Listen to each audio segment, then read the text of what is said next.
Olá pessoal, hoje nós vamos tratar de um tema que eu relutei bastante em apresentar para vocês, mas devido à grande demanda de perguntas que eu tenho recebido, sempre no mesmo contexto, no mesmo horizonte, eu acho que é importante a gente sinalizar isso para os nossos irmãos na fé, é importante apresentar essa realidade muitas vezes perturbadora, que aparentemente não concatena com aqueles valores que muitas vezes eles são apresentados como vitrine nos altares. Nós vamos falar hoje sobre lágrimas de sangue.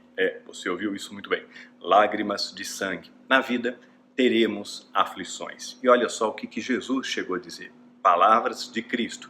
Porque haverá então grande tribulação. Haverá grande tribulação, grande angústia, né? Então, quando a gente fala que vai haver grande tribulação, isso não dá margem para você dizer que vai haver um grande avivamento, que vai haver uma grande melhora, que as coisas vão de bom para melhor. Não, já está previsto, vai haver. Não podemos impedir esse tipo de situação, tá bom? Primeiro ponto de reflexão. Como nunca houve desde o princípio do mundo. E aí quando você imagina as guerras que houveram desde o princípio do mundo, o cativeiro, o babilônio, né, todas as vezes que o povo de Deus foi solapado pelos adversários, né, quando você olha para esse cenário que já foi caótico e hoje você vê nas escrituras dizendo, olha, vai haver uma coisa que nunca teve e não nem tão pouco haverá de haver. Ou seja, infinitamente pior, né? Nem jamais haverá.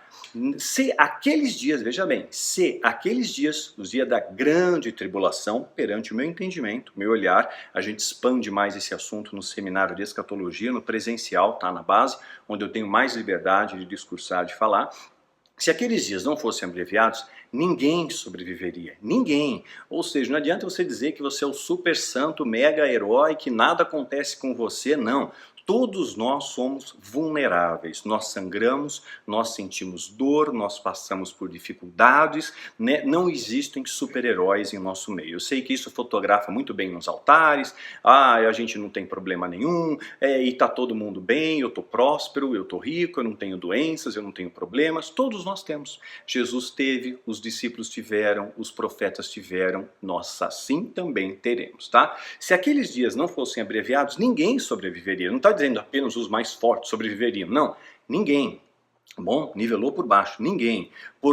Mas por causa dos eleitos, aqueles dias serão abreviados. Quem são os eleitos? O remanescente fiel, né? Aqueles que realmente não dobram o joelho ao Baal do nosso século. Isso está em Mateus 24, de 21 a 22. Eu vou colocar aqui a capa da revista Economist, né? Eu hoje tenho aqui uma assessoria do meu lado, então Economist está certo, Micael? Tá bom, está certo. Ele já está me assistindo aqui, eu estou morrendo de vergonha. Mas vamos prosseguir. Então, segundo a capa da revista Economist deste ano, veja bem, eles parecem que conhecem uma agenda. Em 1998, eles já predizeram que em 2018 ia ter uma moeda que poderia ser abraçado como uma espécie de moeda universal. Hoje nós temos os bitcoins aí pululando, né? E uma série de outros fatores que aparentemente eles estão acertando. E a capa da revista Economist chama a atenção que mostra um míssil. Esse míssil está amarrado, está sustentado por 7 correntes, são 7 anos de tribulação, uma delas se rompeu. Então, segundo o calendário do satanismo, veja bem, tudo isso debaixo de uma permissividade de Deus, da anuência de Deus, da aquiescência de Deus, ou seja, o satanismo não faz as coisas a seu bel prazer, tá tudo no tempo determinado que Deus estabeleceu e está narrado em Apocalipse. 7 anos de tribulação e grande tribulação, ligado às profecias também das 7 semanas de Daniel. Então eu falo isso melhor em outros vídeos, né, como eleições americanas, como o anticristo já está entre nós, resumo do seminário de escatologia e especialmente, claro, no seminário presencial na nossa base em São Paulo, tá? Então são 7 anos ali, uma corrente quebrou, né? Segundo o calendário deles, em 23 de setembro de 2018, algo começará a acontecer, algo vai acontecer. Mas antes que esse algo aconteça, Deus faz o que para a sua igreja? Derrama uma unção como nunca houve nem tampouco haverá de haver. Derrama uma unção também ruim sem precedentes, porque uma luta sem precedentes demanda uma autoridade e uma legitimidade também sem precedentes, não é a mesma coisa? A mesma coisa. Mateus capítulo 20, né? Os trabalhadores à última hora, a mesma paga, a unção de Elias, a autoridade de Moisés, e isso mediante, claro, o seu merecimento, estando no centro da vontade de Deus,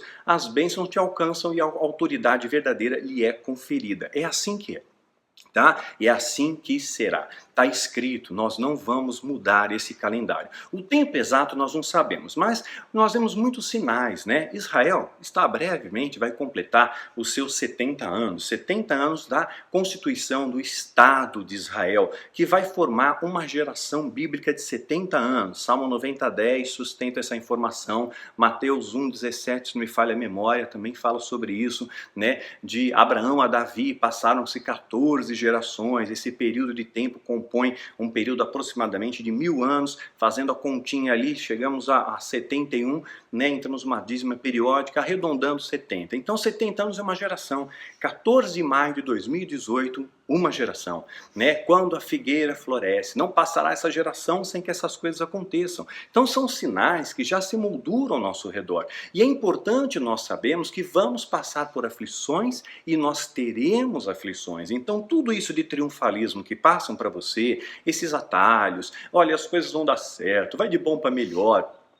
Olha, o cristão não está isento disso. É claro, mediante uma legalidade, mediante as suas escolhas erradas, é evidente que você vai ter uma colheita amaldiçoada, sem dúvida, né? É ação-reação, é causa e efeito, é plantio e colheita. Porém, mesmo aquele que está no centro da vontade de Deus, não estará isento de sofrer lutas, perseguições, né? Então, nós vamos entender isso melhor. Eu quero tirar esse estigma, porque hoje se vende uma imagem que o cristão não pode ter problema, que o cristão não pode ficar doente, que o cristão não pode passar necessidade financeira, porque Deus é com ele. E se Deus é com ele, então, né, ele tem que ser o rei da cocada preta. Mas o Cristo, que é o nosso exemplo, que é a nossa referência, ele passou por cruz, ele foi açoitado, ele foi preso, ele foi injustiçado. Paulo, mesmo tendo fundado as comunidades e expandido a mensagem da cruz, e claro, ele tinha muitos intercessores, Paulo, isso não impediu que Paulo fosse açoitado,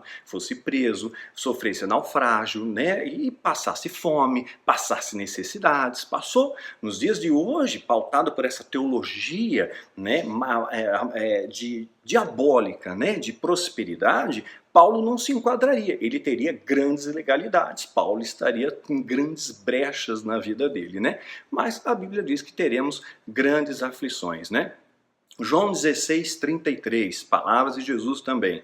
Tendo-vos dito isso, para que em mim tenhas paz. Então em Cristo, quem está em Cristo tem paz. Você vai ter angústia, vai ter tribulação, sim, mas eu vou ter paz no meio da tribulação. Não quer dizer que você vai estar feliz todos os dias, ninguém está feliz todos os dias, isso é utopia, tá? Eu mostro muito claramente nas minhas redes sociais, nos meus vídeos, né, nos nossos livros, nossa literatura, quem me segue na rede social, no Instagram, no Snapchat, eu deixo muito claro, tem dias que eu estou abatido sim, derrotado não, tem dias que você não está bem, né? Você não está feliz todo momento, que o cristão tem que estar feliz toda hora. Não, Jesus diz, tem de bom ânimo, nem de bom ânimo. Prossiga, persiga um alvo. Mas nós vamos ter dias, claro, todo mundo tem, é humano, dias de abatimento, sem dúvida alguma.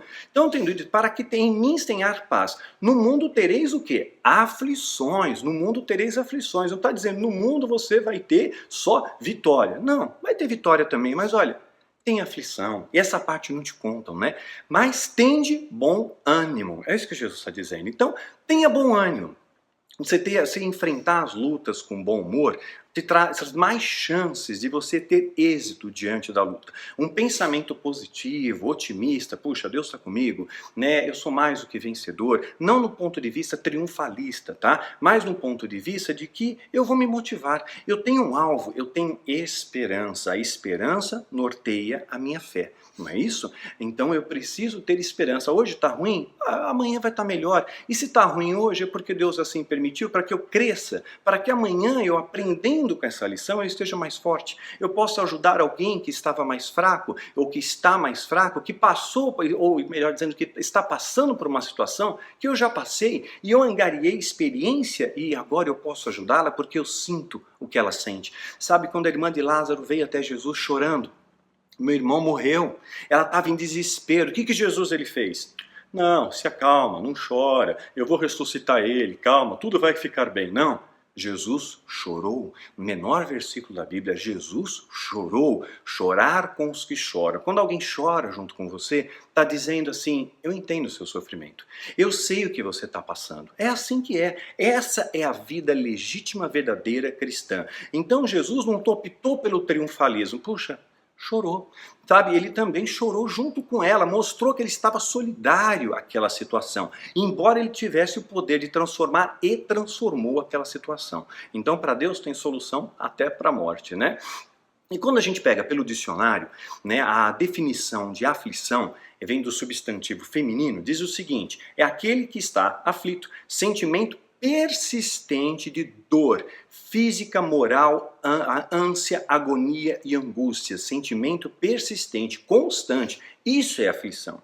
Né? Então nós vamos ter um período de angústia constante, períodos de aflições extensos, né? Que podem prorrogar. Então nós não sabemos, não podemos dizer, então vai passar logo. Sim, se Deus assim permitir, passar logo. Às vezes há vales que você atravessa por mais tempo. Moisés ficou 40 anos no deserto, né? José ficou 13 anos, 12 anos, ficou 13 anos no Egito. Né? Desse período de que ele ficou lá, uma boa parte ele ficou preso, pelo menos 10 anos ele ficou preso. Né? Então, na vida, nós vamos ter aflições, vamos ter momentos disso. Né? Aí tem que tirar esse estigma. Tudo que não está dando certo na minha vida é do diabo.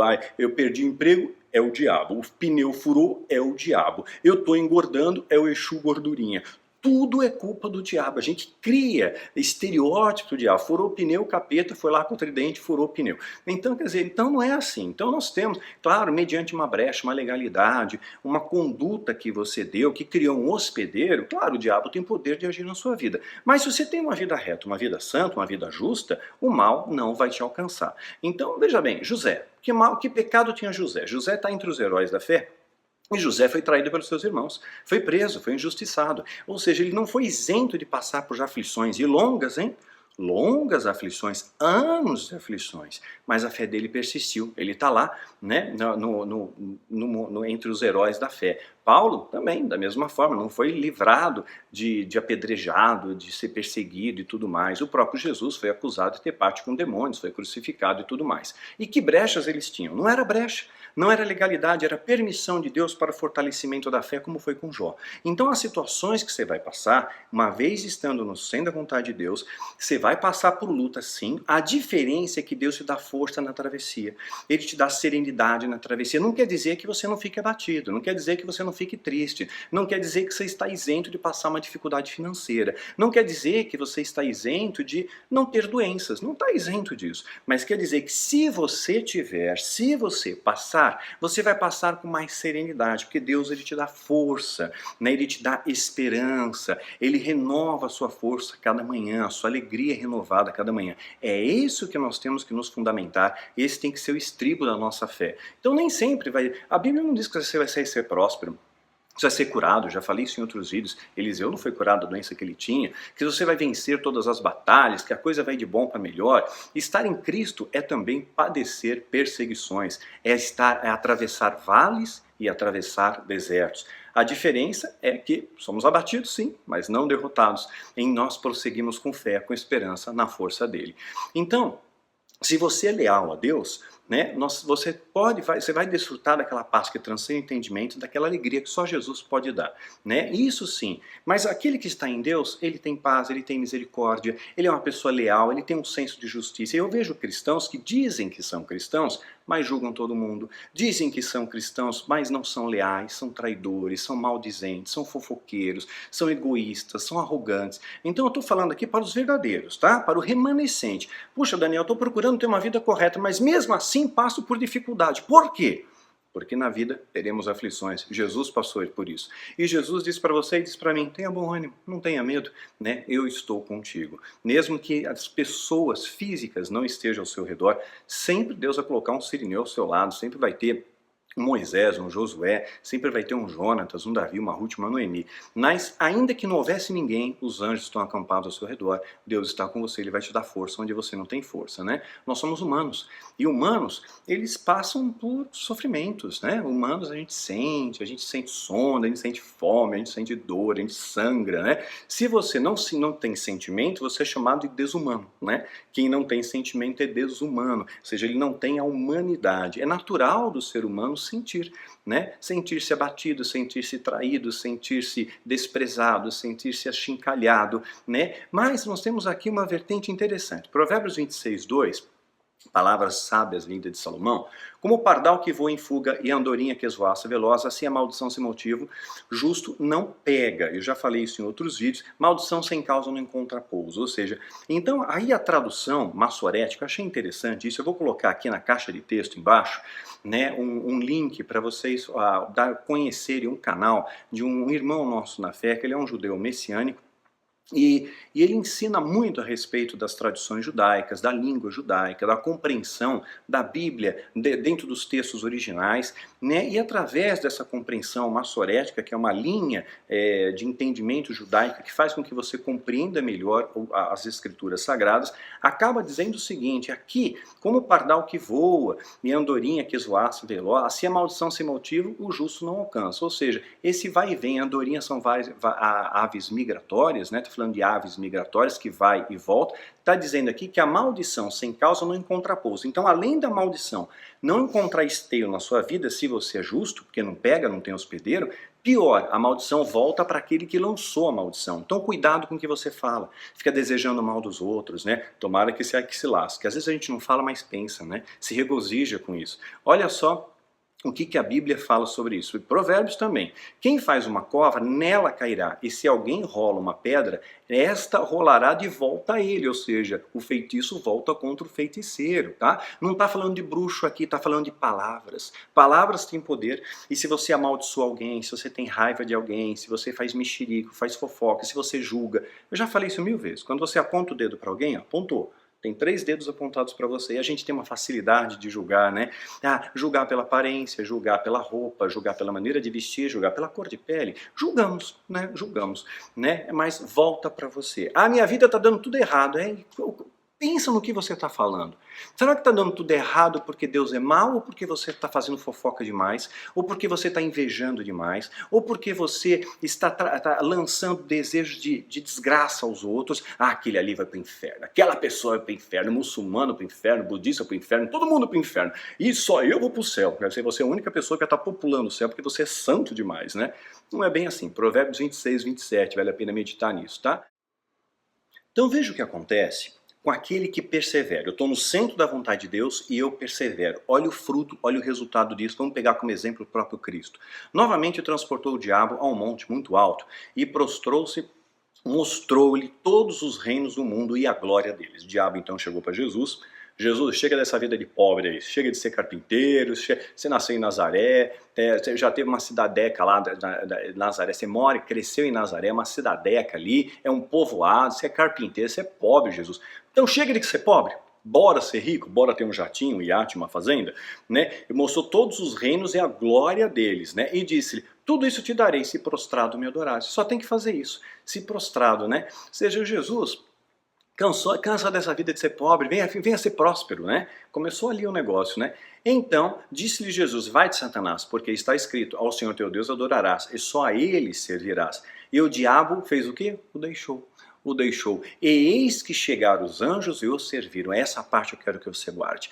Toda vez que você vence uma tentação, toda vez que você obedece a Deus, toda vez que você mortifica a carne e agrada a Ele, não está preocupado em bajular homens, não está preocupado com a lei temporal dos homens, mas procura honrar e valorizar as leis divinas, Deus ele manda os anjos para acamparem ao seu redor, para te servirem, né? O anjo trouxe pão para Elias no deserto. Elias estava numa depressão terrível, ele teve um sono ali forte, era um sono de depressão, ele pediu a morte: eu não quero mais saber de viver, né? O que Deus faz? Mandou o anjo, toca Elias, levanta. Você tem pão, come e bebe. Deu pão e deu água. Ele voltou a dormir. Ele acorda de novo, come, tem pão e água, né? Come e bebe, porque grande será a sua jornada. Não acabou, Elias, tem mais para você, né? Então, Deus ele manda o anjo até você para te fortalecer. As escrituras dão base para isso. Fortaleceram Jesus, serviram a Jesus. Depois que você vence a tentação, depois que você honra a Ele, tá? Essa é uma consequência. Está em Mateus capítulo 4, de 8 a 11. Os anjos são destacados para ajudar aqueles que obedecem, tá? Olha outra questão aqui, ó. Então Jesus lhe perguntou, quando eu vos enviei, está falando com seus discípulos, um pouco antes dele ir para a cruz, quando eu vos enviei sem bolsa, saco de viagem, sandálias, faltou-lhe alguma coisa? Nada, responderam eles. Porque Deus supre. Não quer dizer que você vai ter todas as coisas do mundo, mas Deus nunca vai deixar faltar o essencial, é o pão nosso de cada dia. Eu posso dar testemunho da minha vida disso. Quem me conhece sabe, eu não tenho propriedades, não tenho jatinho, não tenho fazenda, nem casa própria eu tenho, né? Mas Deus não permite que falte o essencial. Já passamos muitas dificuldades, mas o essencial Deus sempre trouxe para nós, né? Sempre trouxe. Então, faltou nada, responderam eles. E eles disseram, mas agora, se vocês têm bolsa, levem-na e também o saco de viagem. E o que não tem espada, vendam sua capa e comprem uma. Era o momento de usar a espada. Eles estão prontos para a batalha. Está escrito, ele foi contado com os transgressores. E eu vos digo que isso precisa cumprir-se em mim. Sim, o que está escrito a meu respeito está para se cumprir. Jesus está avisando. Sabe aquilo que falaram sobre mim? Os profetas falaram? Vai acontecer. Ele sabia que ele seria crucificado. E os discípulos disseram, vê, Senhor, aqui estão duas espadas. É o suficiente, respondeu ele. Você vê que o discurso está meio desconexo? Eles não entenderam. Não entenderam muito bem a metáfora que Jesus utilizou ali. Como de costume, ou seja, era algo frequente, Jesus foi para o Monte das Oliveiras e os seus discípulos o seguiram. O que ele fazia lá? Ele buscava um local de isolamento para orar, para falar com o Pai, né? Chegaram ao lugar e ele lhes disse, orem para que vocês não caiam em tentação. Ele se afastou deles a uma pequena distância e ajoelhou-se e começou a orar. Pai, se queres, afasta de mim esse cálice, contudo não seja feita a tua vontade, mas a minha vontade, mas a tua. Veja bem, ele chegou a nos ensinar isso na oração do Pai Nosso, né? Seja feita a tua vontade, não a nossa. Seja feita a vontade do teu reino, busca em primeiro lugar o valor do reino, depois o nosso. E está colocando em prática. Apareceu-lhe um anjo do céu que o fortalecia. Veja bem, depois, ok, Pai, seja feita a tua vontade. Agora o anjo vem.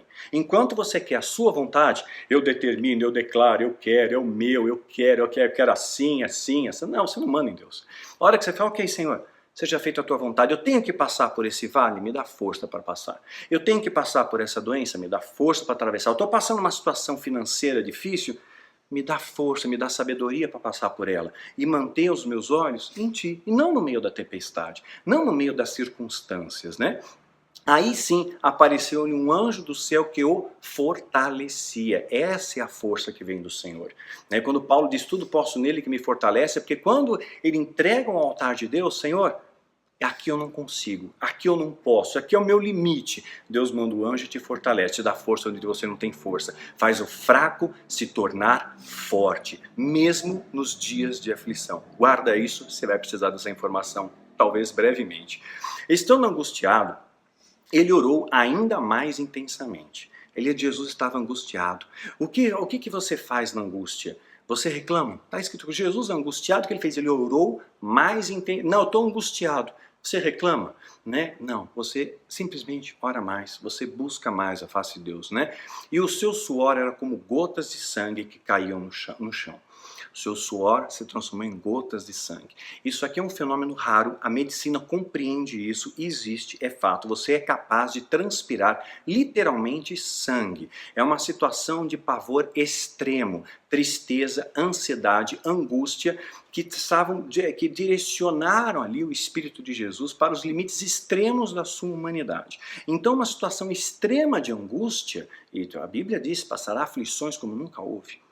E Jesus chegou a provar isso. Uma aflição tal que ele acabou causando um desbalanço bioquímico no seu corpo, ele acaba transpirando sangue. Marcos 14:34 diz o seguinte: minha alma está triste até a morte.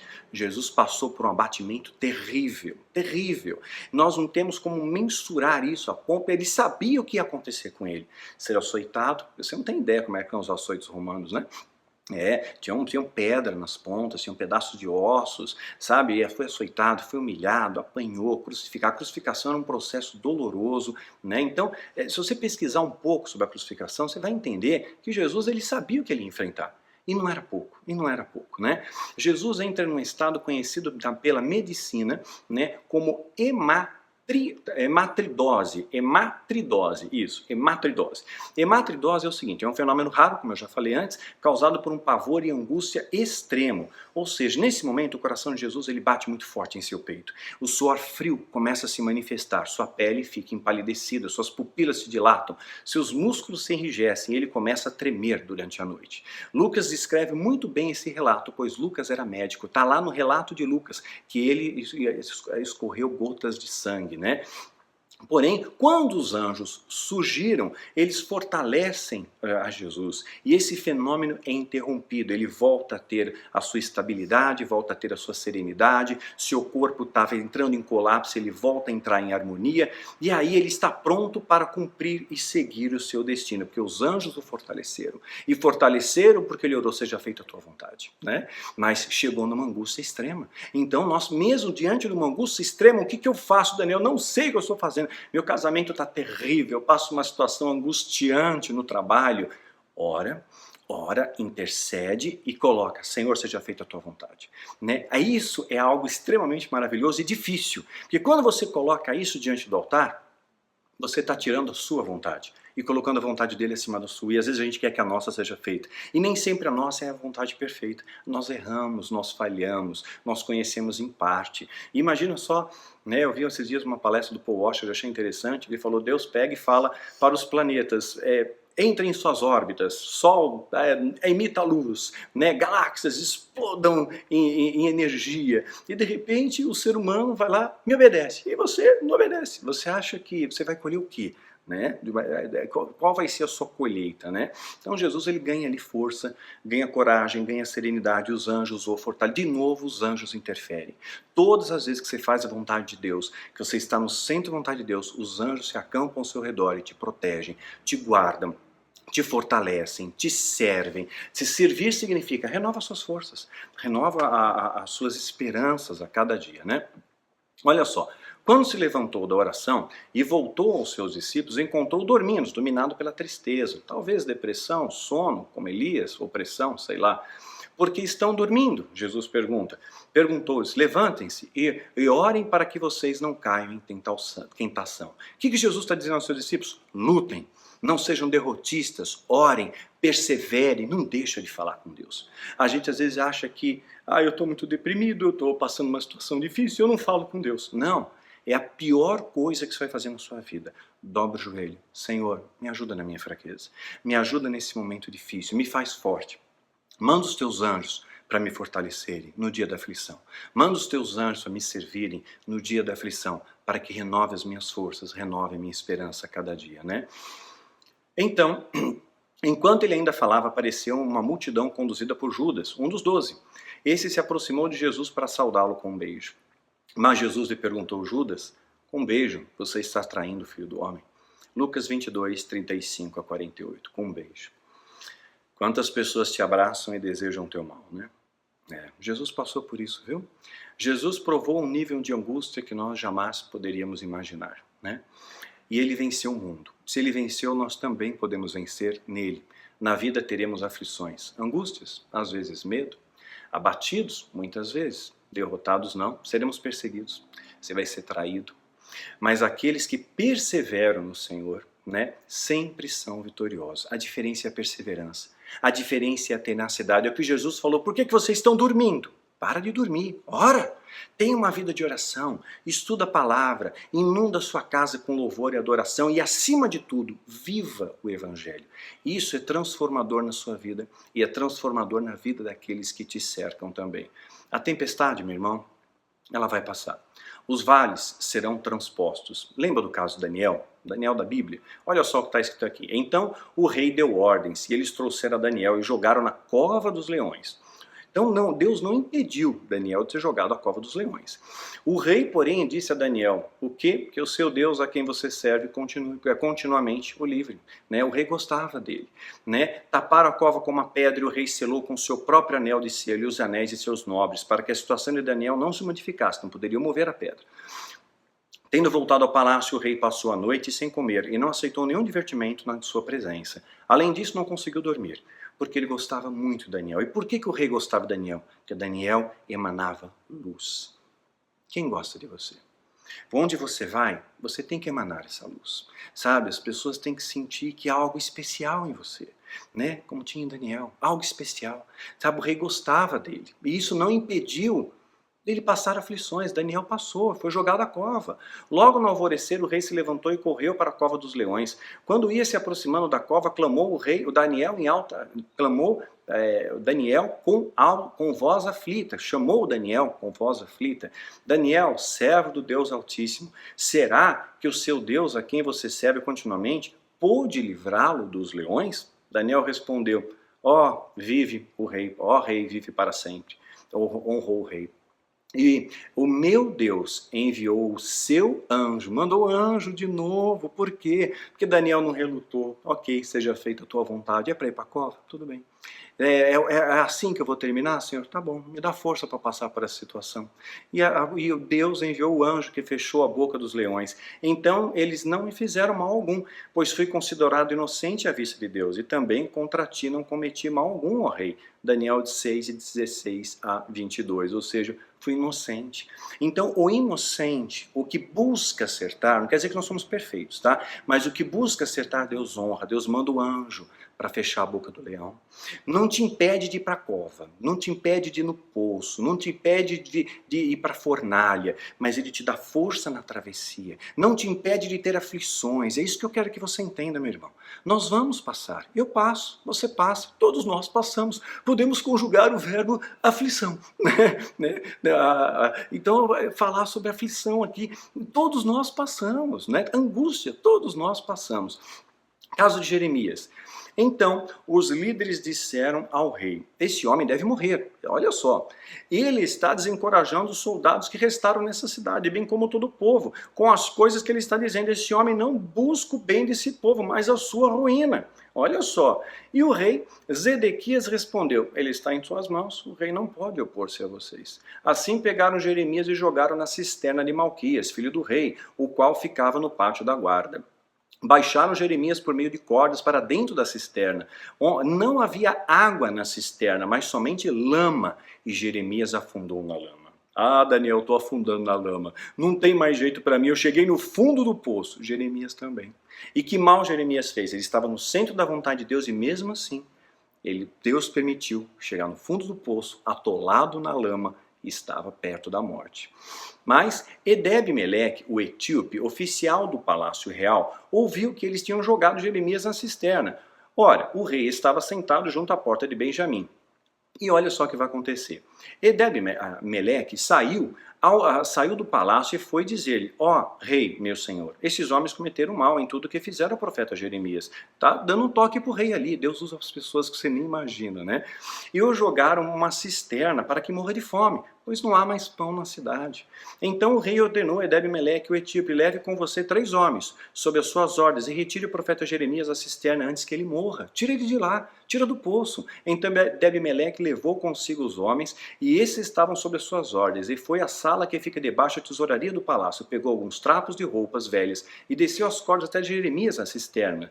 E Edeb-Meleque, o etíope, disse a Jeremias, ponha esses trapos e roupas velhas debaixo dos braços, para servirem de almofada, para as cordas, para não te machucar. Olha o cuidado, né? E Jeremias assim fez. Assim com as cordas puxaram para cima e o tiraram da cisterna. Jeremias 38, 4 a 13. Então nem sempre Deus te isenta de cair no poço, de passar por angústia, de passar por aflição, de doença, de crise financeira, de ser traído, de ser caluniado. Porém, saiba que Deus está vendo todas essas coisas. O livramento vai acontecer, Ele vai mandar o anjo para te socorrer. Ele vai mandar alguém que talvez você nem imagine para te socorrer, para interceder por você, né? O amor, ele vai renascer no seu coração. A flor sempre vai florescer e que o perfume do amor continue inundando a sua vida. Então, meu irmão, minha irmã, Não perca a fé, não perca a esperança, não saia da rota, desista, prossiga, né? Aguenta mais um pouco, estamos indo para casa, Jesus está voltando. A corda do livramento será lançada para você. Escuta isso. A corda do livramento será lançada para você. Espera com paciência no Senhor. Seja feita a tua vontade, que os anjos estão indo para te ajudar. Os anjos estão indo agora para te socorrer. Se você fizer essa oração, seja feita, Pai, a tua vontade e não a minha. Porque às vezes a gente quer uma coisa, a gente pede algo para Deus e Deus dá a resposta. Eu já falei em outros vídeos, de aconselhamento. Não, mas não é isso que eu quero ouvir, né? Deus, ele tem livramento para você. Então, que você possa desfrutar, né, desse livramento pleno na sua vida. Esse é o meu sincero desejo. Aguenta, firme. A corda está chegando. O socorro está chegando. Os anjos estão vindo te restaurar. Os anjos estão vindo te servir. Os anjos estão vindo, dadas as ordens de Deus a esses anjos para cuidarem de você, para te protegerem, para te acalmarem, para acalmar a tempestade, para trazer livramento para a sua vida, para te fortalecer, para te servir, desde que você esteja no centro da vontade dele. Pai, seja feita a tua vontade. Tenho que passar por esse vale, me dá força para a travessia, né? Tenho que passar por essa situação, ok. Em tudo eu dou graças. Vou passar por aflições? Sim, eu sei. Esse triunfalismo, mentira, estão te enganando. A verdade é essa, angústias como nunca houve. Jesus passou, Paulo passou, Elias passou, Jeremias passou, Daniel passou, eu passo, você passa, todos nós vamos passar. A diferença daqueles que estão em Cristo, você vai ter a paz que transcende o entendimento e vai ter a certeza que tudo colabora para aqueles que amam a Deus e nada fica fora desse tudo. Então há tudo um propósito para fortalecer a sua fé. Em breve você vai estar dizendo, Pai, antes eu conhecia só de ouvir falar, mas agora meus olhos te veem. E a corda do livramento está chegando para você. Que Deus te abençoe e te guarde. Um bom domingo.